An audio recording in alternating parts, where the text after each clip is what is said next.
Hello everyone, मेरा नाम पूजा मालविया है और मैं आपका स्वागत ऑनलाइन पढ़ाई पर करती हूँ। यहाँ पर हम तैयारी कर रहे हैं हमारे अपकमिंग एग्जाम सीटेट जनवरी 2024। अब तो आ ही गया है जनवरी और 2024 भी आ गया है। तो आप सभी को सबसे पहले तो happy new year. Wish you best luck, आपके सारे एग्जाम्स क्लियर हो जाए आगे आने वाले साल में। और साथ ही साथ इस चैनल पर हम तैयारी करते हैं साइंस की, और साइंस की जो कंटेंट है वो आपका एनसीईआरटी बेस्ड है और प्रॉपर एनसीईआरटी का कंटेंट रहता है, साथ ही साथ प्रीवियस ईयर क्वेश्चंस रहते हैं। तो आज का हमारा जो सेशन है वो #Day10 है। इससे पहले के जो 10-9 वीडियो आ चुके हैं उसको देखना ना भूलें, क्योंकि वो वीडियोस आपके एग्जाम में आपको क्वेश्चन सॉल्व करने में बहुत मददगार, उससे आपको मदद मिलेगी। साथ ही साथ मैं आपको बताना चाहूंगी कि इस चैनल पर आपको एनसीईआरटी की समरी मिलेगी, और ये एनसीईआरटी की समरी जो है आपकी, ये है क्लास 6, क्लास 7 और क्लास 8 की कंप्लीट बुक है। तो इसको जरूर देख लीजिएगा एग्जाम में जाने से पहले एक बार, जिससे कि आपके सारे कॉन्सेप्ट जो है वो फटाफट रिवाइज हो जाएंगे, क्योंकि एग्जाम में क्वेश्चंस तो हमें करना ही करना है, साथ ही साथ कॉन्सेप्ट से भी जुड़े रहना है, क्योंकि कॉन्सेप्ट से जुड़े रहेंगे तभी हम क्वेश्चंस को सॉल्व कर पाएंगे। आपने क्वेश्चंस देखे होंगे प्रीवियस ईयर कि क्वेश्चंस जो है वो कॉन्सेप्चुअल आते हैं, एप्लीकेशन बेस्ड आते हैं। तो इसके लिए आपको कॉन्सेप्ट, आपको बेस से जुड़ना जरूरी है। तो आप इस सीरीज को, जो मैंने 3 जो वीडियोस अपलोड करे हैं, इसको तो जरूर देख लीजिएगा। साथ ही साथ मैंने पेडागोजी का भी एक वीडियो अपलोड किया है, तो इस पेडागोजी साइंस का वीडियो है ये, तो इसको भी आप जरूर देखिएगा, आपको बहुत हेल्प मिलेगी।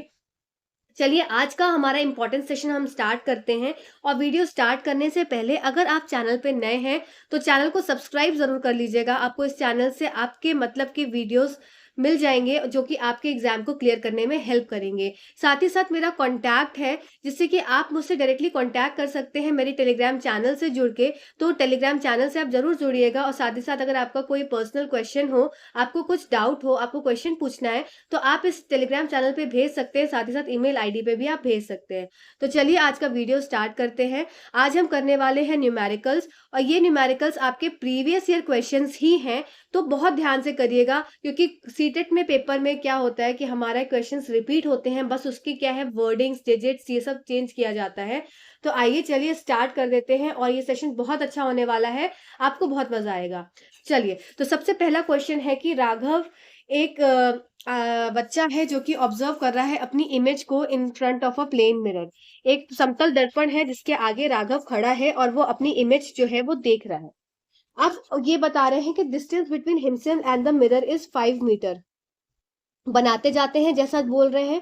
तो सबसे पहली बात है कि एक मिरर है, और मिरर के आगे क्या कौन खड़ा है, राघव खड़ा है, तो राघव को भी बना देते हैं। अब वो the distance between himself and the mirror is, अब उसके और दर्पण के बीच की दूरी जो है वो 5 मीटर दी हुई है।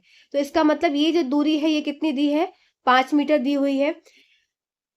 He moves 1 metre towards the mirror. अब बोल रहे हैं कि वो एक जो है वो 1 मीटर मिरर की तरफ चला जाता है। तो 1 मीटर मिरर की तरफ चला गया, तो अब ये क्या हो गया, 1 मीटर कम हो गया, तो अभी इसकी डिस्टेंस कितनी बची, 4 मीटर। मतलब कि अब राघव कहाँ आ गया है, अब राघव की पोजीशन थोड़ी चेंज हो गई है। राघव 4 मीटर के डिस्टेंस पे है, किससे, मिरर से 4 मीटर की दूरी पे है। अब बताना क्या है, क्वेश्चन में बताना है the distance between himself and his image now is. अब उसके और उसके बीच की जो डिस्टेंस है वो क्या है, वो बतानी है आपको। ठीक है, तो उसके बीच में और उसकी जो इमेज है, मतलब अभी राघव कहाँ पे है, एट प्रेजेंट राघव कहाँ पे है, इस पोजीशन पे है, और राघव की इमेज कहाँ बनेगी। अगर मैं बताऊं आपको एक कुछ बातें इंपॉर्टेंट, कि जो हमारी प्लेन मिरर होती है, प्लेन मिरर की कुछ प्रॉपर्टीज होती हैं। सबसे पहली बात आपको याद रखनी है, एग्जाम में बहुत बार पूछते हैं कि जो साइज होता है ऑब्जेक्ट का, या कोई भी जो खड़ा है उसका साइज सेम होता है किसका, इमेज का। ठीक है, दूसरी बात आपको याद रखनी है कि इमेज हमेशा इरेक्ट बनती है, मतलब सीधी खड़ी इमेज बनती है। तीसरी बात आपको याद रखनी है, इमेज हमेशा वर्चुअल बनती है। इसका मतलब ये हो जाता आभासी इमेज बनती है, ये आपको स्क्रीन के पीछे देखने को मिलेगी, इसलिए इसको बोला गया आभासी इमेज। ठीक है, अब बात आती है चौथे पॉइंट की, आपको लेटरल इन्वर्जन देखने को इसमें मिलता है, और जितनी दूरी पे आपका ये ऑब्जेक्ट है उतने ही दूरी पे इसकी क्या बन जाएगी, इमेज बन जाएगी। मतलब अगर ये जो हमारा राघव था, राघव भाई थे, ये राघव भाई 5 मीटर की दूरी पे है। आप एक बार इसके कॉन्सेप्ट को समझ जाएंगे ना तो आगे आने वाले क्वेश्चंस आप कर पाएंगे, इसलिए मैं थोड़ा टाइम लगा रही हूँ आपको समझाने के लिए। तो राघव की डिस्टेंस इससे कितनी है, 5 मीटर की दूरी है, तो इसका जो ये इमेज बनेगी ये भी 5 मीटर की दूरी पे ही बनेगी, पहली बात। दूसरी बात इसमें क्या बोला है कि अब राघव क्या है, वो 1 मीटर आगे चला जा रहा है, मतलब राघव कहाँ पहुंच गया, 1 मीटर आगे हो गया, तो अब ये 4 मीटर पे पहुंच गया, तो जो इसकी इमेज बनेगी वो भी 4 मीटर पे ही बनेगी, मतलब 1 मीटर पहले बनेगी। अब एग्जाम आपका जो लास्ट क्वेश्चन उससे पूछा गया है, आपसे पूछा distance between himself and his image is. अब उसके और उसके इमेज के बीच की दूरी जो है आपसे पूछा जा रहा है, तो 4 मीटर यहाँ है और 4 मीटर यहाँ हो जाएगी, तो टोटल दूरी कितनी हो जाएगी, 4 मीटर प्लस 4 मीटर, तो उत्तर हो जाएगा आपका 8 मीटर, इसका आंसर हो जाएगा। ठीक है, तो ऑप्शन नंबर 3 इसका करेक्ट उत्तर हो जाएगा। आई होप आपके पॉइंट्स को मैं क्लियर कर पाई होंगी, और ये पॉइंट्स को आप जरूर याद रखिएगा, ये आपसे पूछा जाता है। ठीक है, चलिए अगली स्लाइड के ऊपर चलते हैं। नेक्स्ट क्वेश्चन है हमारा 3.7 kg ऑफ अ फ्यूल, ये आपका कैलोरीफिक वैल्यू वाले से है क्वेश्चन, और इसके साथ साथ एक बहुत इंपॉर्टेंट क्वेश्चन और पूछा जाता है इस कैलोरीफिक वैल्यू से। आपको टेबल याद करनी है, मैं आपको नेक्स्ट जो मैं डे 10 जो लेके आऊंगी उसमें मैं आपको ये टेबल जरूर बता दूंगी कि हाइड्रोजन की कैलोरीफिक वैल्यू कितनी होगी, फिर आपका डीजल की कितनी है, हाइड्रोजन की सबसे ज्यादा होती है, फिर डीजल पेट्रोल और फिर आपका केरोसिन, ये सब इन सब की शायद 45,000 के आसपास होती है। फिर ऐसे ये सारे आपको याद रखने हैं क्योंकि एग्जाम में ये भी पूछे जाते हैं। तो नेक्स्ट वाला जो डे 10 आ रहा है उसमें आपको सबसे पहले आपको ये चार्ट दिख जाएगा, ये चार्ट आपको याद करना है, आप इसका स्क्रीनशॉट ले लीजिएगा, 1-2 बार रोज सुबह उठ के 1-2 बार देख लेंगे तो आप एग्जाम में अगर आता है क्वेश्चन तो आपका गलत नहीं होगा। ठीक है, चलिए आगे बढ़ते हैं। 3.7 kg of a fuel is completely burn to give off 1.665 into 10 raised to power 8 joule of energy. The calorific value of fuel in the standard unit is. अब आपको बात हो रही है कि कैलोरीफिक वैल्यू की, तो कैलोरीफिक वैल्यू सबसे पहले आप इसमें ये देखेंगे कि जो कैलोरीफिक एसआई यूनिट देख लेंगे कि एसआई यूनिट किसकी, ऑफ कैलोरीफिक वैल्यू, तो इसकी एसआई यूनिट क्या हो जाएगी, इसकी आपको पता होना चाहिए, ये होती है केजी पर किलोजूल पर केजी। ठीक है, किलोजूल पर केजी। ठीक है, अब बात आती है कि 1 किलोजूल में कितना होता है, 1 किलोजूल इक्वल्स टू 1000 जूल होता है। ठीक है, इसका मतलब 1 जूल कितना बराबर हो जाएगा, 1 जूल हो जाएगा 1/1000 किलोजूल। ये मैंने यहाँ पे इसलिए किया क्योंकि इसकी आवश्यकता हमको यहाँ पढ़ने वाली है, क्योंकि हमारे जो क्वेश्चन है उसमें क्या है, हमको इस वैल्यू को इसमें लाना है। ठीक है, चलिए आगे बात करते हैं। अब हमको जो ये दिया हुआ है, ये मान जो दिया हुआ है किसका, फ्यूल का जो बर्न हो रहा है वो कितना दिया है, हमको जूल में दिया है, इसीलिए हमको ये केजी में इसको कन्वर्ट करना जरूरी हो जाएगा। तो अब मैं बात करती हूँ कि 1.665 into 10 raise to power 8 joule जो दिया है, इसको मुझे कन्वर्ट करना है किसमें, किलो जूल में। तो मैं इसको क्या कर दूंगी, मैं इसको डिवाइड कर दूंगी, 1.665 into 10 raise to power 8 divided by, मैं क्या करूंगी इसको 1000 से डिवाइड कर दूंगी। ठीक है, तो अब क्या हो जाएगा, ये इसको मैंने हटाया ऊपर से, ये पॉइंट हटाया तो नीचे कितने आ गए, 3 0 और आ गए। अब मैं अगर कट करूंगी तो 3 और 3 कितना हो गया, 6, मतलब 6 कट गया, तो अब इसमें कितना बच गया, 1.665 इंटू 10 रेज टू पावर 2 जो है यहाँ पे बच गया, और ये किस में आ गई, इसकी यूनिट किलो जूल में आ गई। ठीक है, अब बात आती है कि कैलोरीफिक वैल्यू क्या हो जाती है, कैलोरीफिक वैल्यू, तो कैलोरीफिक वैल्यू क्या हो जाएगी, किलो जूल पर केजी। अभी हमें किलो जूल कितना आ गया, किलो जूल आ गया हमारा 1.665 into 10 raise to power 2 upon kg कितना दिया हुआ है, आपको केजी दिया हुआ है क्वेश्चन में 3.7 केजी, 3.7 केजी और ऊपर किलो जूल। तो इसको अब आप सॉल्व करेंगे, इस टर्म को अब आप सॉल्व करेंगे तो आपका आंसर आ जाएगा 45,000। ठीक है, kilo joule KG, sorry kilo joule पर केजी, ये इसकी यूनिट आपको लिखनी है, इसमें यूनिट नहीं लिखी हुई है पर आपको यूनिट इसकी इतनी मान बन के आएगी। ठीक है, चलिए अगले क्वेश्चन की तरफ चलते हैं। नेक्स्ट क्वेश्चन है हमारा क्वेश्चन नंबर 3 कि एक लड़की है ऋतु क्या कर रही है, ये खड़ी है किसमें, फिर से प्लेन मिरर का आपके पास एक क्वेश्चन आया। अब ध्यान से, अब मैं जल्दी जल्दी करूंगी जिससे कि आपको ये क्वेश्चन में अब टाइम ना लगे, ठीक है। तो एक लड़की है ऋतु जो कि खड़ी है किसमें, प्लेन मिरर के सामने। हम इसको खड़ा कर देते हैं प्लेन मिरर के सामने, ये खड़ी हो गई ऋतु। अब बोल रहे हैं Ritu is standing, the distance between Ritu and her image is. अब उसकी इमेज कहाँ बनेगी, अगर ऋतु यहाँ खड़ी है तो ऋतु की इमेज कहाँ बनेगी, जितनी दूरी पे ऋतु खड़ी है उतनी दूरी पे इमेज बनेगी। तो अब बताया है कि उसकी दूरी की, ऋतु और उसके इमेज की दूरी, मतलब यहां से लेके इस पॉइंट से लेके इस पॉइंट तक की दूरी, जो टोटल डिस्टेंस है वो कितनी दे के रखी है, 10 मीटर। तो इसका मतलब अगर मैं बात करूं कि मिरर से ऋतु की दूरी कितनी होगी, पहले तो मिरर से अगर यहाँ की बात करूं तो ये 5 मीटर हो जाएगी, और मिरर से उसकी इमेज कितनी दूरी पे बनेगी, ये 5 मीटर पे बनेगी। ये बात आपको सबको क्लियर हो गई होगी।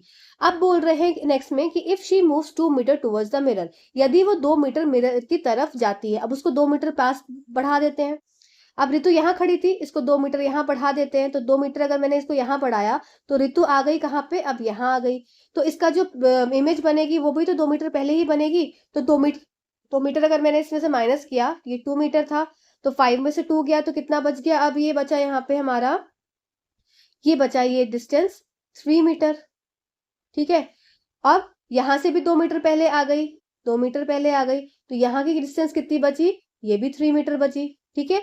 अब बताना है then the distance between Ritu and her image is. अब ऋतु कहाँ आ गई, ऋतु ये है, ठीक है, ऋतु ये है।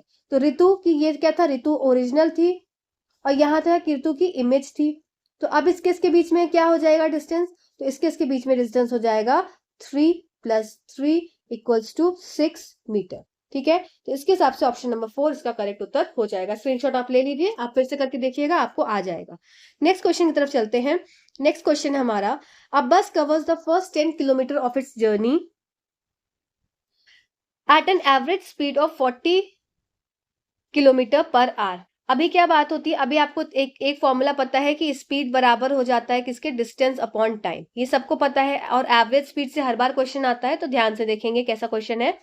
अब बात आ रही है कि 10 किलोमीटर दूरी तय करता है बस, पहली 10 किलोमीटर की दूरी जो है वो तय करता है at an average speed of 40 kilometre per hour. मतलब अगर यहाँ से स्टार्ट हुई तो 10 किलोमीटर की दूरी वो कितने पे तय करेगा, वो करेगा तय 40 किलोमीटर पर आवर की।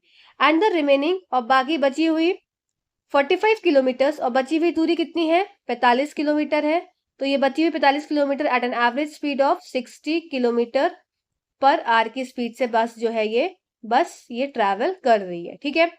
The average speed of the bus for its total journey ए। अब हमको क्या बताना है, हमको बताना है एवरेज स्पीड, ठीक है। तो सबसे पहले क्या हो जाएगा, तो हमको क्या क्या दिया हुआ है क्वेश्चन में, हमको दिया है D1, D1 कितना है 10 किलोमीटर, समझते जाएंगे, बहुत आसान क्वेश्चन होते हैं, देखने में बड़े लगते हैं।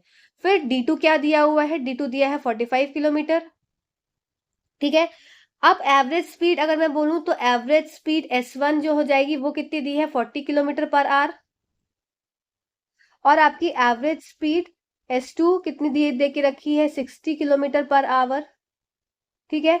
इसके बाद अब हम बात करें, अगर डिस्टेंस मैं टोटल मैं निकालना चाहूं इससे, तो मेरे D1 और D2 की डिस्टेंस क्या हो जाएगी, मतलब डिस्टेंस टोटल कितना हो जाएगा, D1 + D2, तो D1 + D2 कितना हो जाएगा, 10 + 45 कितना हो जाएगा, डायरेक्ट मैं लिख दे रही हूँ 55 किलोमीटर, ठीक है। इसको सर्कल कर लेते हैं क्योंकि इसकी अब हमें जरूरत पड़ेगी आगे, ठीक है। चलिए आगे देखते हैं। अब बात आ जाती है हमारी कि अगर हमें टाइम निकालना है एवरेज स्पीड की हेल्प से, तो हम क्या फॉर्मूला लगा देंगे, अगर टाइम को मैं इधर ले जाऊं तो क्या हो जाएगा, टाइम क्या बराबर हो जाएगा डिस्टेंस अपॉन स्पीड के, और स्पीड क्या है, हमें एवरेज स्पीड दे के रखी है, तो एवरेज स्पीड का क्या फॉर्मूला हो जाएगा, डिस्टेंस अपॉन एवरेज, जो स्पीड A1 हो जाएगी, S1 हो जाएगी, ठीक है। तो इसको पुट करती हूं मैं, तो क्या हो जाएगा, टाइम आपका क्या आ जाएगा 55 अपॉन में 10 क्या हो गया आपका, ये वाला डिस्टेंस, और इसकी एवरेज स्पीड कितनी दे के रखी है, 40 किलोमीटर दे के रखी है, प्लस इसका क्या हो जाएगा इधर 45, ठीक है। ये वाली डिस्टेंस कितनी है 45 अपॉन 60, ठीक है। तो इसको सॉल्व करेंगे तो ये क्या हो जाएगा, 5 9 45, 5 1 5, 5 2 10, 3 3 9, 3 4 12। तो ये आ जाएगी हमारी t = 55 अपॉन 1/4 प्लस इधर आ जाएगा 3/4, ठीक है।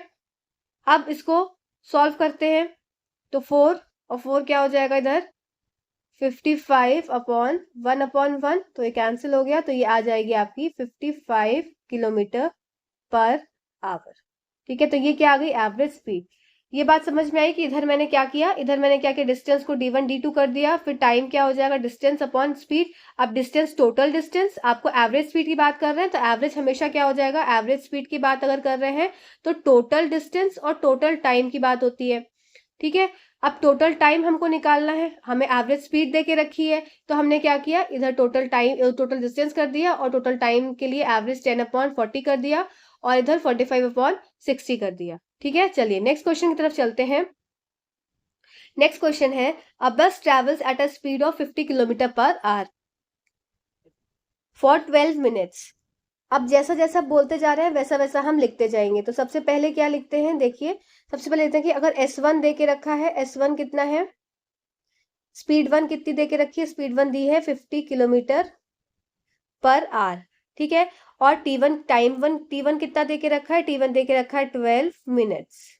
अब ध्यान देंगे, इधर किलोमीटर पर आवर है और इधर मिनट्स है, तो इसको हमें चेंज करना पड़ेगा, ठीक है। फिर क्या बात कर रहे हैं, for next and then at a speed of 40 kilometre per hour, और फिर वो करता है S2, अगर ये हो गया हमारा 40 kilometre per our, 40 kilometre per hour, और T2 कितना दे के रखा है, T2 दे के रखा है 18 मिनट्स, ठीक है।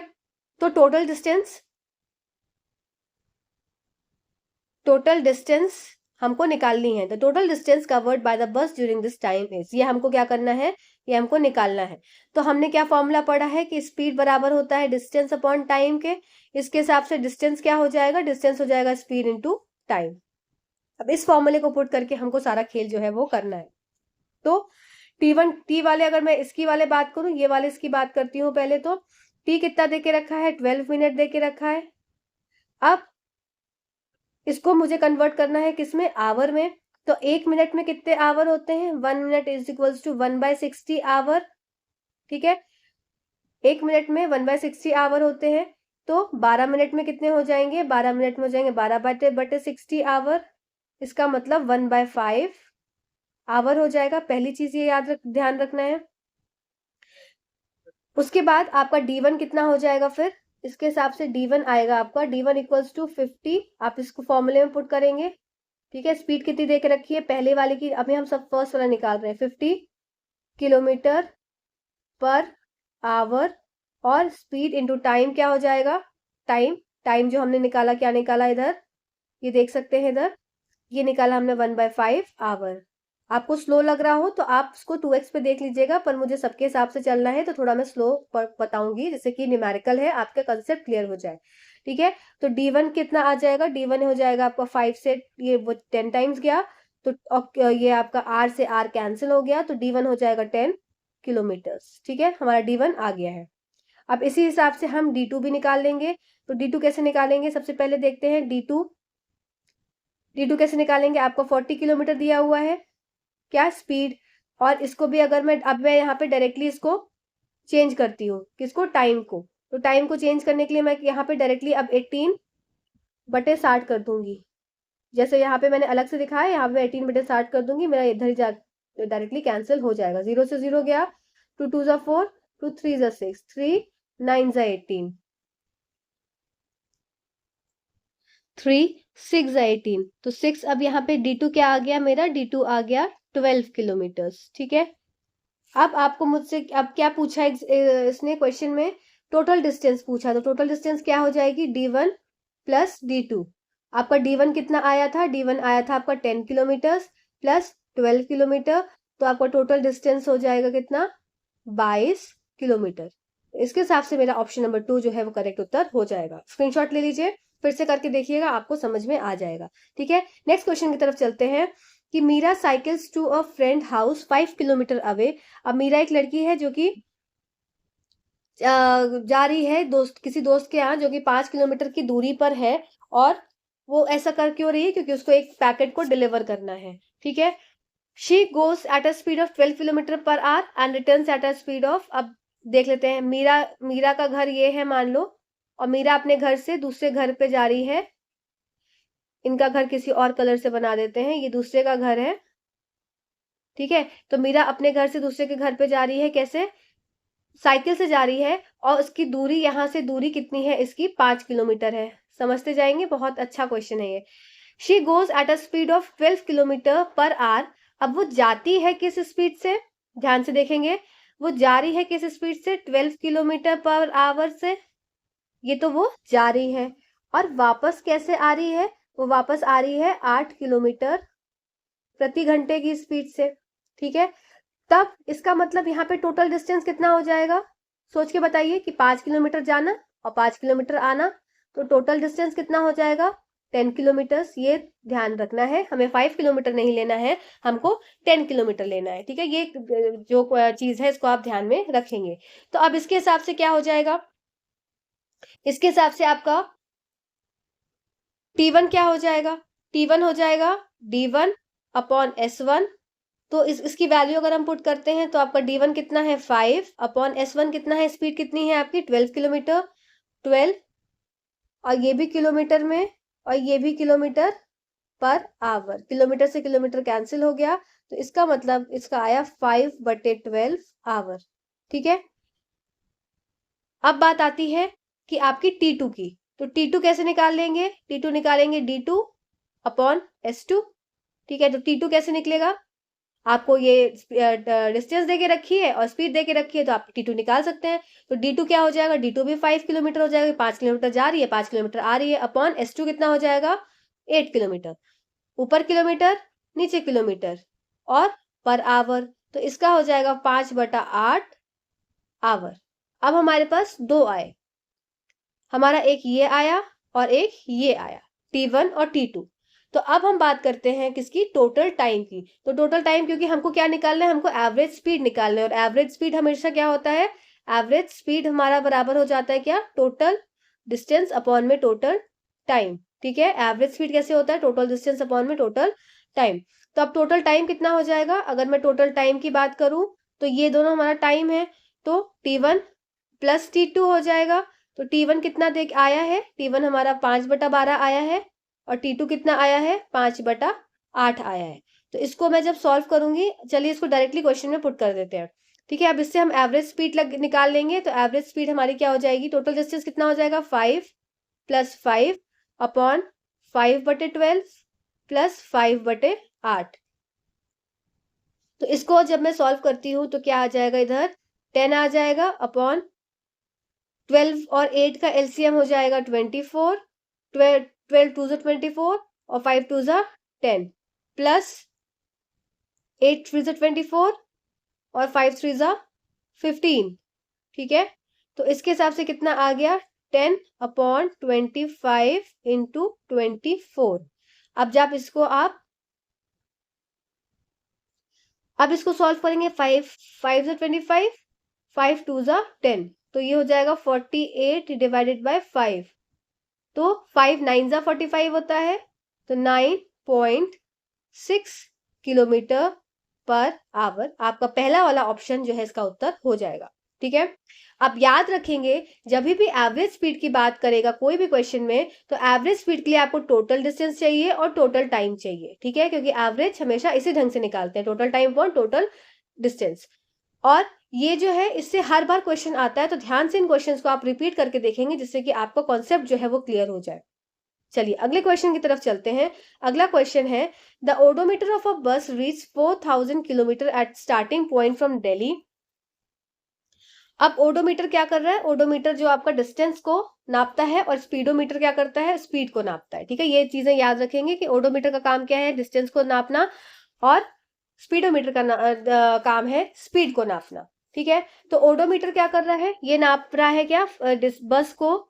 The odometer of a bus reach 4000 kilometre at a starting point. अब ओडोमीटर ने क्या किया? जब स्टार्ट किया तो उसकी जो रीडिंग थी ओडोमीटर की, वो थी 4000 किलोमीटर की रीडिंग थी उसकी, मतलब डिस्टेंस थी, एज स्टार्टिंग फ्रॉम दिल्ली। और स्टार्टिंग पॉइंट क्या था? दिल्ली था। And 4150 kilometre. और फिर जब ये पहुंचा, कहाँ पहुंचा? ये इस डेस्टिनेशन पे पहुंचा जो उसका डेस्टिनेशन था, ठीक है। और इसकी क्या थी रीडिंग? 4150 किलोमीटर, ठीक है। अब बोल रहे हैं इन 3 आवर्स, तो उसको टाइम कितना लगा, उसको टाइम लगा 3 घंटा। सिर्फ बनाते जाएंगे और आपका क्वेश्चन जो है वो निकल जाएगा। तो सबसे पहली बात है कि टाइम 3 घंटा लगा। तो अगर मैं डिस्टेंस की बात करूं तो डिस्टेंस क्या हो जाएगा, तो डिस्टेंस अगर मैं ये D1 है, जस्ट सेकेंड, ये D1 है और ये D2 है डिस्टेंस, ठीक है। तो D1 पे इतना था उसका ओडोमीटर की रीडिंग और D2 पे इतनी थी ओडोमीटर की रीडिंग, तो D2 माइनस D1 हो जाएगा ये। तो इसके हिसाब से क्या हो जाएगा, 4150 माइनस 4000, ठीक है। ये आ गई कितनी, 150 किलोमीटर। इसका मतलब कि दूरी कितनी तय करी गई 3 घंटे में, कितने में, 3 घंटे में। 3 घंटे में दूरी कितनी तय करी गई, 150 किलोमीटर की दूरी तय करी गई। अब बात आ जाती है, इसमें वापस से क्वेश्चन में पूछा गया है कि एवरेज स्पीड बतानी है, तो आप जल्दी से बता देंगे कि एवरेज स्पीड क्या हो जाती है। एवरेज स्पीड हो जाती है टोटल डिस्टेंस अपॉन में टोटल टाइम। टोटल डिस्टेंस कितना आया माइनस करके, 150 आया, और टोटल टाइम कितना है, 3 घंटा। इसके हिसाब से आपका आया 50 किलोमीटर पर आवर। अब ये हमारा total distance, sorry, total average speed आ गई 50 किलोमीटर पर आवर, पर हमारे क्वेश्चन में हर जगह मीटर पर सेकंड है, तो अब हम इसको मीटर पर सेकंड में कैसे बदलेंगे। आइए आपको बहुत आसान तरीका मैं आपको बताती हूँ। अगर मुझे ये बड़े वाले से, इसको छोड़ दीजिए अभी, ठीक है। अगर मुझे बड़े से छोटे की तरफ जाना है, तो मैं क्या करूंगी, इसको 5/18 से मल्टीप्लाई करूंगी, ठीक है। अगर मुझे छोटे से बड़े की तरफ जाना है, तो मैं इसे 18/5 से मल्टीप्लाई करूंगी। फिर से सुनेंगे, अगर बड़े से छोटे की तरफ जाना है, छोटे की तरफ जाना है तो छोटे से मल्टीप्लाई करेंगे। अगर मुझे छोटे से बड़े की तरफ जाना है तो बड़े से मल्टीप्लाई करेंगे। बस ये चीज है, इसको अगर आप याद रख लेंगे, जिसकी तरफ जाना है उससे मल्टीप्लाई करना है। तब अब इधर मैं क्या कर दूंगी, अब इधर मैं कर देती हूं, मेरा आया 50 किलोमीटर, तो 50 किलोमीटर पर आ रहा है, इससे मुझे छोटे की तरफ जाना है, तो मैं इसको 5/18 से मल्टीप्लाई करूंगी और मेरा आंसर आ जाएगा 13.8 मीटर पर सेकेंड, जो कि आपका ऑप्शन नंबर फर्स्ट इसका करेक्ट उत्तर है। चलिए अगली स्लाइड की तरफ चलते हैं, और अगर आप चैनल पे नए हैं तो चैनल को सब्सक्राइब कर दीजिए, आपको इस चैनल पर एनसीईआरटी का कंटेंट प्रॉपर अच्छे से मिलेगा। चलिए अब हम अगले क्वेश्चन की तरफ चलते हैं। ये क्वेश्चन भी हर बार एग्जाम में पूछे गए हैं इस तरीके से। चलिए, तो अब बात आती है कि जो दो मिरर हैं, जस्ट सेकेंड, हाँ, दो मिरर हैं और ये दो मिरर एक राइट एंगल के हिसाब से रखे गए हैं। आप देख सकते हैं ये दो मिरर रखे गए हैं और ये राइट एंगल पे रखे गए हैं, ठीक है। A ray of light is incident on one at an angle of 30 degrees. अब ये जो क्वेश्चन है ये 2 बार आया है और दोनों बार बस थोड़ी सी चीजों में अंतर किया गया है, और सेम, इवन ये जो डिजिट है ये भी सेम रखी गई है। तो देखिए क्या अंतर किया गया, नेक्स्ट क्वेश्चन मैंने इसलिए साथ में ही लगाया है, ठीक है। At an angle of 30 degrees are shown in the figure. तो ये जो एनसीडी, ये कैसा एंगल है, ये एंगल आई है, ठीक है। इतनी बात समझ में आ गई। The reflected ray reflect from second mirror with the angle of. अब आपको ये इस वाले से कैसे रिफ्लेक्ट हो रही है ये बताना है, तो कोई बात नहीं, हम समझते हैं। ये वाली पहले इंसिडेंट रे आई, ये इंसिडेंट रे आई, तो इसका मतलब ये हिट करी होगी यहाँ पे, अब यहाँ से रिफ्लेक्ट बैक हुई होगी, तो रिफ्लेक्ट हुई, तब यहाँ से जैसी लाइट निकल रही थी वैसे इसको एक और मिरर मिल गया। एक और मिरर मिलने की वजह से क्या हो गया, अभी यहाँ पे हिट करी इस पॉइंट पे, इस पॉइंट पे हिट करने के बाद ये वापस चली गई, ठीक है। तो ये यहाँ से आई, यहाँ पे गई और फिर यहाँ से चली गई। आपको क्या बताना है, आपको बताना the reflected ray reflect from the second mirror with the angle of. अब आपको ये वाला इधर का एंगल बताना है। तो आप ये सोचिए कि यहां से अगर रिफ्लेक्ट हुई है तो इसका मतलब यहाँ पे भी यहाँ पे नॉर्मल होगा, क्योंकि रिफ्लेक्ट हुई है तो उसके बीच जो इमेजिनरी लाइन खींची जाती है, ये कौन सी लाइन हो जाती है, नॉर्मल हो जाती है। तो आपको क्या बताना है, ये वाला एंगल जो है, ये एक्स वाला एंगल आपको बताना है, ठीक है। चलिए आइए कर लेते हैं, बहुत आसान है।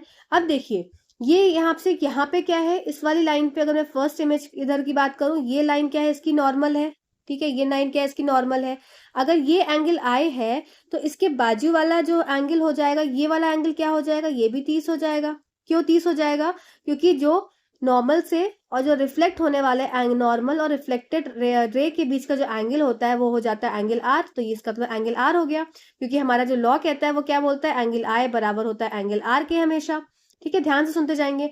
अब जब ये वाला एंगल आपका 30 डिग्री है, तो इधर से क्या है, पूरा ये 90 बन रहा है, तो 90 माइनस 30 कितना हो जाएगा, ये हो जाएगा आपका 60 डिग्री। तो ये वाला जो एंगल कितना निकल के आया, ये एंगल निकल के आया 60 डिग्रीज। ठीक है, अब ये अगर मैं बड़े वाले ट्राइंगल की बात करूं, ये वाले ट्राइंगल की, तो ये 60 डिग्री, ये 90 डिग्री, तो ये वाला एंगल क्या हो जाएगा, 60 प्लस 90 कितना हो जाएगा, 150, और 150 और 180 में से माइनस करेंगे तो कितना हो जाएगा, ये आपका आ जाएगा 30 डिग्री। ठीक है, 30 डिग्री हो गया। अब बात आती है कि ये 30 है, तो ये वाला फिर यहां से ये वाला 90 डिग्री था, तो यहाँ ये वाला एंगल कितना हो जाएगा, तो 30 माइनस 90, सॉरी 90 माइनस 30, तो अब 90 माइनस 30 क्या हो जाएगा, अगर मैं बोलूं तो ये वाला एंगल निकालने के लिए 90 माइनस 30, तो ये हो जाएगा 60। अब ये वाला एंगल अगर 60 आया, तो ये भी जो x है वो 60 आएगा। इसका मतलब जो सेकेंड रे आ रही है, निकल रही है मिरर से, रिफ्लेक्टेड रे, वो कितना एंगल बनाएगी, वो एंगल 60 बनाएगी। आई होप मैं क्लियर हुई होंगी। चलिए एक बार अच्छे से बड़ी सी इमेज बना के थोड़ा समझ लेते हैं, जल्दी से समझते हैं। ये आपके पास ये दो मिरर है, ठीक है, एक मिरर ये और एक मिरर ये। अब आपके पास एक रे आई, और रे कैसी आई, एक इंसिडेंट रे आई, यहां से इसको हिट करी, ये इसको हिट करेगी तो यहां से रिफ्लेक्ट बैक होगी, ये यहां से रिफ्लेक्ट बैक होगी, तो यहां से वापस से ये मुड़ेगी। क्यों, क्योंकि ये मिरर है, मिरर की प्रॉपर्टी होती है रिफ्लेक्शन शो करना। अब ये यहाँ पे आ रही है, तो ये जो इसके और इसके नॉर्मल के बीच का एंगल जो है, ये आपको 30 दिया हुआ है। क्यों, क्योंकि ये एंगल ऑफ इंसिडेंस है। अब एंगल ऑफ इंसिडेंस नॉर्मल के साथ है, तो इसके बाजू वाला एंगल क्या होगा, रिफ्लेक्टेड एंगल हो जाएगा। तो मतलब ये वाला एंगल भी 30 डिग्री हो जाएगा, क्योंकि ये एंगल क्या हो जाएगा, आर हो जाएगा। ठीक है, अब अब मैं अगर इसको मैं आपको ग्रीन कलर से दिखाऊं, ध्यान से देखिएगा, तो ये और ये क्या है, 90 बना रहा है, तो ये 30 दी हो गया, तो ये बचा हुआ कितना हो जाएगा, ये वाला एरिया बचा हुआ कितना हो जाएगा, ये हो जाएगा 90 माइनस 30, 60। अब ये 60 है और ये 90 है, तो ये वाला एंगल कितना हो जाएगा, आप निकाल सकते हैं, ये हो जाएगा आपका 30 डिग्री। अब ये 30 है, अब इसके ये जो रिफ्लेक्ट हो रही है, यहां से रे आई और ये यहां से रिफ्लेक्ट हो गई, तो इसके बीच का भी तो ये जो लाइन है, इमेजिनरी लाइन, नॉर्मल हो जाएगी। तो यहां से और ये वाला, अब इधर वाला एंगल देखते हैं, तो ये भी 90 है, तो ये 30 है, तो ये बचा हुआ कितना हो जाएगा आपका 60। अब ये 60 है, एंगल आई 60 आया, तो एंगल आर भी कितना हो जाएगा, एंगल आर भी हो जाएगा आपका 60 डिग्री। ठीक है, तो आई होप अब आपको ये चीज क्लियर हो गई होगी। चलिए नेक्स्ट क्वेश्चन की तरफ चलते हैं। नेक्स्ट क्वेश्चन सेम क्वेश्चन है, बस थोड़ी सी चीज देखिए क्या अलग इन्होंने कर दिया है। इस क्वेश्चन में उन्होंने कोई डायग्राम नहीं दिया था, इस क्वेश्चन को सिर्फ ऐसे ही बोला था, आपको खुद बनाना था। अब देखिए, two mirrors A and B are at right angle. अब दो मिरर है, दो मिरर में वापस से बना देती हूँ, ए एक मिरर है और एक मिरर बी है। दोनों मिरर कैसे है, राइट एंगल पे है। If ray of light strike mirror A at 30 degree. अब एक रे ऑफ लाइट है, रे ऑफ लाइट को मैंने स्ट्राइक कर दिया कितना, 30 डिग्रीज पे। तो रे ऑफ लाइट स्ट्राइक कर रही है 30 डिग्री, मतलब वो नॉर्मल से ही बन रही होगी, तो ये आपको ये वाला एंगल अब इसमें देके रखा है 30 डिग्री, जैसे कि पिछले वाले क्वेश्चन में दिया हुआ था। ठीक है, तो मतलब एंगल ऑफ इंसिडेंस हमको कितना देके रखा है, 30 देके रखा है। To the normal and then strike mirror B. अब वो फिर क्या कर रहा है, यहाँ से ये इधर से रिफ्लेक्ट होगी, तो ये स्ट्राइक करेगी मिरर बी पे। अब यहाँ पे आई तो ये फिर वापस से रिफ्लेक्ट हो जाएगी, क्योंकि मिरर की प्रॉपर्टी होती है रिफ्लेक्शन शो करने की। अब वो क्वेश्चन में पूछ रहा है, find the angle of reflection of the ray reflected from both the mirror A and B.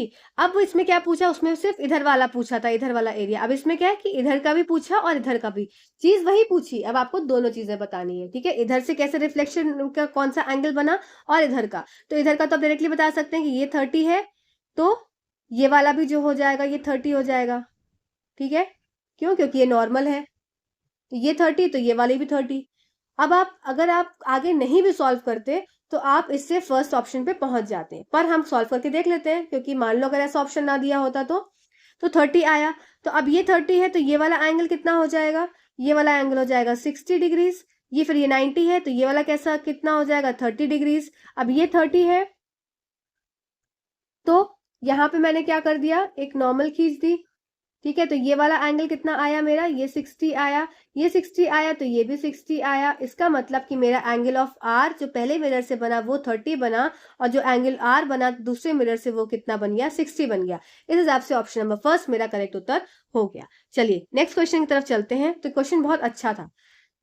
अब फिर से एक मिरर का क्वेश्चन है। मिरर क्वेश्चन तो भर भर के आते हैं, मतलब बहुत रिपीट होते हैं, तो इस क्वेश्चन को तो आप बहुत ध्यान से कर ही लीजिएगा। Suppose you are standing in front of a plane mirror fixed on a wall. अब भाई खड़े हो जाओ, आ जाओ भाई सब लोग, जो जो कर रहे हो क्वेश्चन खुद ही खड़े हो जाओ मिरर के आगे। Fix mirror on a wall, you are at a distance of, अब भाई यहाँ तो मैं ही खड़ी हो गई, ठीक है। You are at a distance of 3 metre, अब मैं कितनी दूरी पे हूँ, 3 मीटर की दूरी पे हूँ। And your friend is at a distance of 4 metre, और आप मेरे दोस्त, आपको मैं दूसरे कलर से बनाती हूँ, और आप जो मेरे दोस्त हो वो कितनी दूरी पे हो, वो 4 मीटर की दूरी पे हो आप, ठीक है। और हम दोनों क्या है, मिरर्स में निहार रहे हैं। 4 metre from the mirror, what is the distance between you and the image of your. अब देखिए, अब मैं अगर 3 मीटर की दूरी पे हूं, तो मेरी इमेज भी कितनी मीटर की दूरी पे बन रही होगी, मेरी इमेज भी यहाँ बन रही होगी, मतलब 3 मीटर की दूरी पे बन रही होगी। अब आप खड़े हो, तो आप 4 मीटर पे हो, तो आपकी इमेज भी कितने मीटर पे होगी, 4 मीटर पे, मतलब मुझसे थोड़ी सी दूर, 1 मीटर दूर बन रही होगी। अब क्वेश्चन में क्या पूछा गया है, क्वेश्चन में पूछा गया है कि what is the distance between you and the image of your friend, आपके और आपके मित्र के छवि के बीच की दूरी। डिस्टेंस बिटवीन यू, मेरी इमेज, मैं कहाँ हूँ, मैं हूँ यहाँ, ठीक है। What is the distance between you and the image of your friend, और आप मेरे फ्रेंड की इमेज कहाँ बन रही है, यहाँ, मतलब यहाँ से यहाँ की दूरी कितनी हो गई, 3 मीटर, और यहाँ से यहाँ की दूरी कितनी हो गई, 4 मीटर। तो यहाँ 3 और ये 4, टोटल कितना हो गया, 7 मीटर की दूरी मेरी और मेरे दोस्त के छवि के बीच की दूरी इतनी आ गई, 7 मीटर। ऑप्शन नंबर 2 करेक्ट उत्तर हो जाएगा, ठीक है। बहुत अच्छा क्वेश्चन लगा था मुझे ये। चलिए नेक्स्ट क्वेश्चन की तरफ चलते हैं। आज हम करेंगे करीब अपने क्वेश्चन, लगभग 15 क्वेश्चन है, तो 15 क्वेश्चन को हम आज सॉल्व करेंगे, ठीक है। चलिए अब आ जाती है speed of a sound. Sound के चैप्टर से है, और ये इसमें कुछ टेंशन वाली बात नहीं है, क्योंकि आपको फॉर्मूला वही स्पीड वाला लगाना है, ठीक है, कुछ अलग से कोई फॉर्मूला नहीं लगाना है। तो सबसे पहली बात आती है कि क्वेश्चन पढ़ लेते हैं। हवा में ध्वनि की गति 320 मीटर है, मतलब कि हमको स्पीड ऑफ साउंड देके रखी है। स्पीड ऑफ साउंड अगर मैं साउंड के चैप्टर से लूं, तो स्पीड किससे डिनोट करते हैं, सीट से डिनोट करते हैं, जो कि 320 मीटर पर सेकेंड है, या इसको स्पीड भी लिख सकते हैं, जो भी आपको लिखना है, ठीक है। If the wavelength of the sound is 640 centimetre, अब वेवलेंथ कितनी दे के रखी है, 640 सेंटीमीटर, वेवलेंथ मतलब डिस्टेंस हो गई, ठीक है। अब बात आ जाती है, आपको टाइम बताना है, टाइम पीरियड बताना है। तो अब सबसे पहली बात है कि अगर मैं बात करूं कि टाइम क्या हो जाता है, टाइम हो जाएगा आपका डिस्टेंस अपॉन स्पीड, ठीक है। डिस्टेंस कितनी दे के रखी है, 640 सेंटीमीटर, और आपको स्पीड कितनी दे के रखी है, 320 मीटर पर सेकेंड। तो क्या किसी को कुछ अलग सा लग रहा है, कुछ यूनिट्स में बिल्कुल लग रहा है। क्या लग रहा है वो अलग, कि ये सेंटीमीटर में है और ये मीटर में है, और हमको इसको मीटर में ही कन्वर्ट करना पड़ेगा। तो हमें पता है कि 1 मीटर बराबर कितना हो जाता है, 100 सेंटीमीटर के। तो 1 सेंटीमीटर बराबर कितना हो जाएगा, 1/100 मीटर के, ठीक है। अब इसके बाद 640 सेंटीमीटर कितने के बराबर हो जाएगा, 640 सेंटीमीटर, ये किसके बराबर हो जाएगा, 640 डिवाइडेड बाय 100 मीटर्स के, ठीक है। तो अब मैं इसको डायरेक्टली पुट कर देती हूँ। टाइम पीरियड हमारा कितना हो जा रहा है, 640 डिवाइडेड बाय 100 इंटू 320, ठीक है। और ये कितना हो गया, मीटर पर सेकेंड में हो गया। अब इसको अगर मैं करती हूँ सॉल्व, तो ये 0 से 0 गया, और 2 3 से 6, 2 2 जा 4, 2 1 जा 2, 2 6 जा 12, 16 2 जा 32, और t बराबर हो जाएगा 2/100, ठीक है। और इसका ये फिर हो जाएगा 0.02 सेकेंड। तो आपका उत्तर हो जाएगा 0.02 सेकेंड, ऑप्शन नंबर। इस क्वेश्चन को करने से पहले सबसे पहली बात आपको जो याद रखने वाली है वो है कि एटॉमिक नंबर ये बराबर होता है किसके, नंबर ऑफ प्रोटॉन्स के,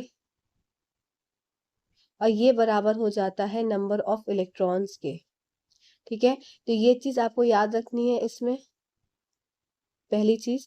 दूसरी चीज जो आपको याद रखनी है वो है कि number of neutrons, number of neutrons कैसे निकालते हैं, एटॉमिक मास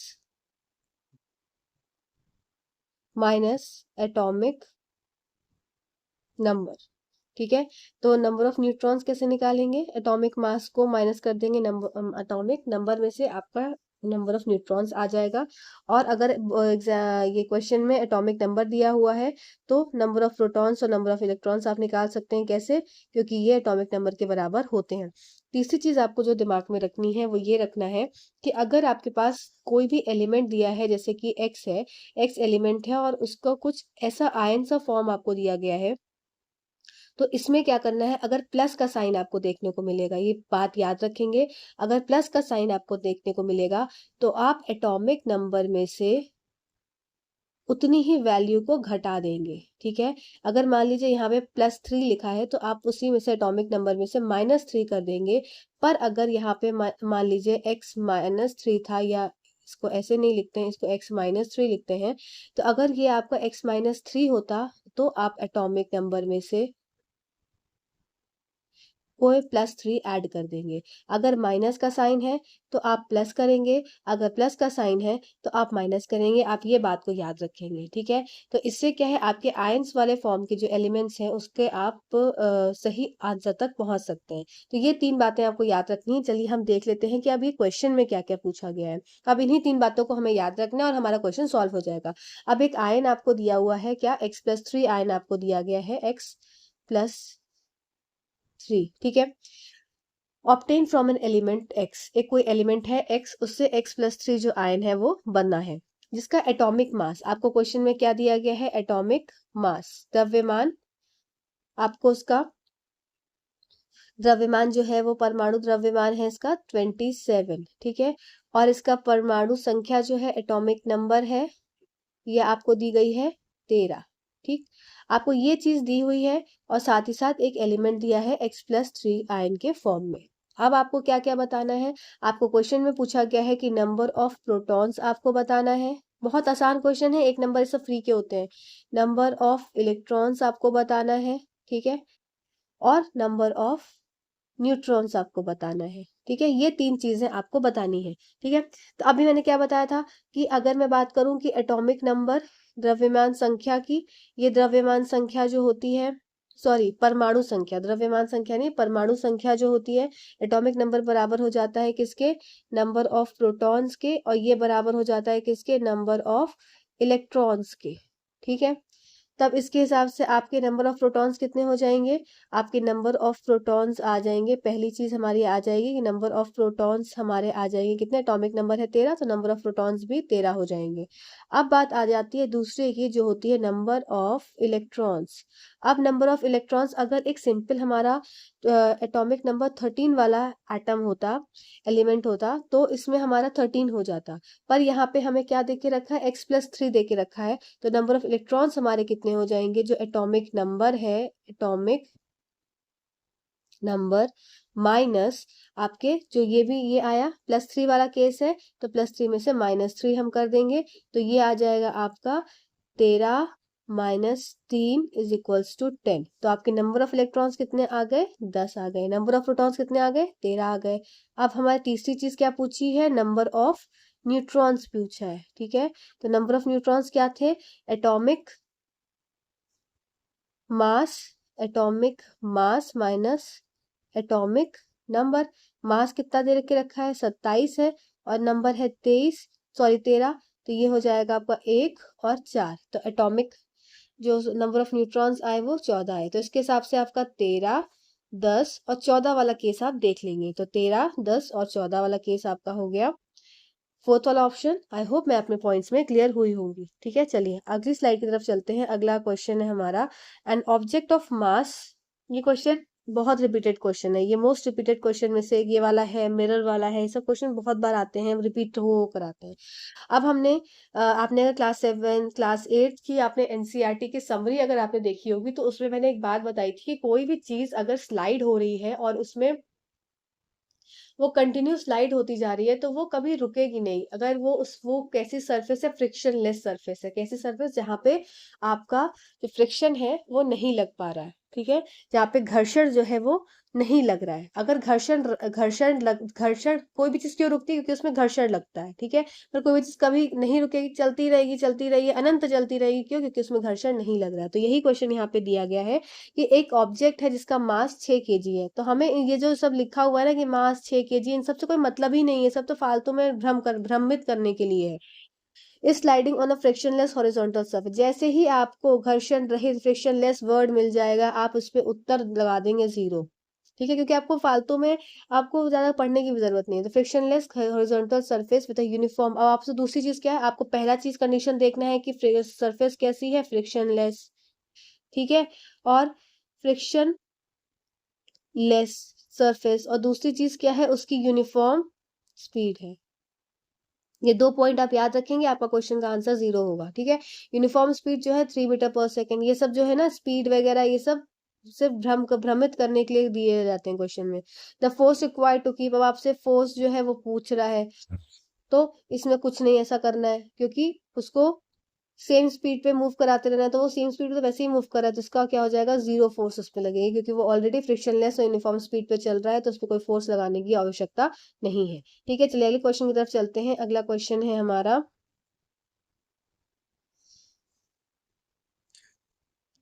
हाँ, while going for a picnic, a student noted the reading on odometer on the bus after every 10 minutes। अब एक बच्चा को जो पिकनिक पे जा रहा है, उसने क्या किया, ओडोमीटर पे रीडिंग नोट करी, और हर 10 मिनट के बाद उसने रीडिंग जो है वो ली है। तब क्या बताना है, later on record the reading on a table. अब उसको, अब आप भी देख लीजिए, ये भी बहुत ईजी सा क्वेश्चन है। आइए जल्दी से इसको सॉल्व कर लेते हैं, और ये हमारा सेकेंड लास्ट क्वेश्चन है आज का।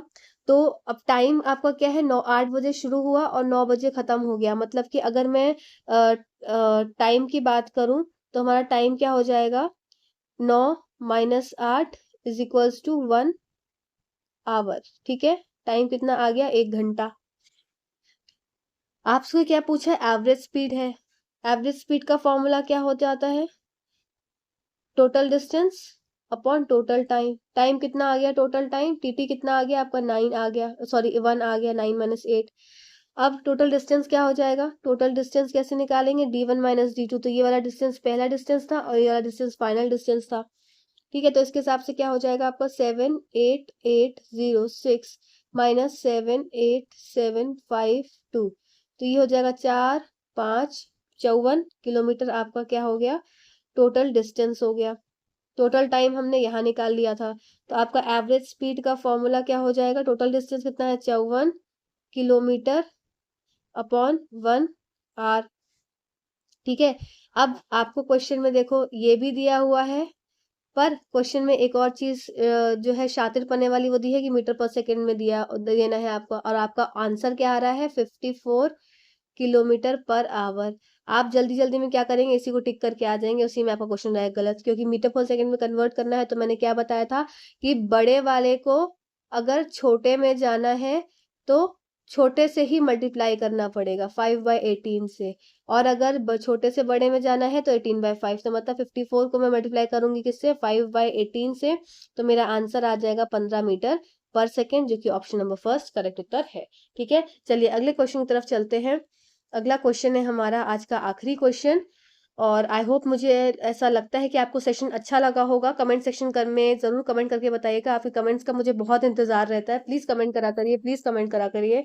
और आगे भी मैं अभी ये कंटिन्यू रखूंगी, ये जो हमारा चल रहा है सेशन, किस चीज का, न्यूमेरिकल्स का। तो अभी परेशान मत होइएगा, और बहुत सारे न्यूमेरिकल्स हैं हम जो कि सब सॉल्व करने वाले हैं। आज थोड़ा स्लो था क्योंकि फर्स्ट डे था, कल से थोड़ा स्पीड में करेंगे, क्योंकि आपको अब कॉन्सेप्ट थोड़े बहुत समझ में आ गए हैं। ठीक है, चलिए अब ये वाला क्वेश्चन एक तरह से मैं, अगर मैं आपको होमवर्क में दूं क्या, तो आप लोग क्या सॉल्व करेंगे, क्योंकि ये क्वेश्चन सेम है।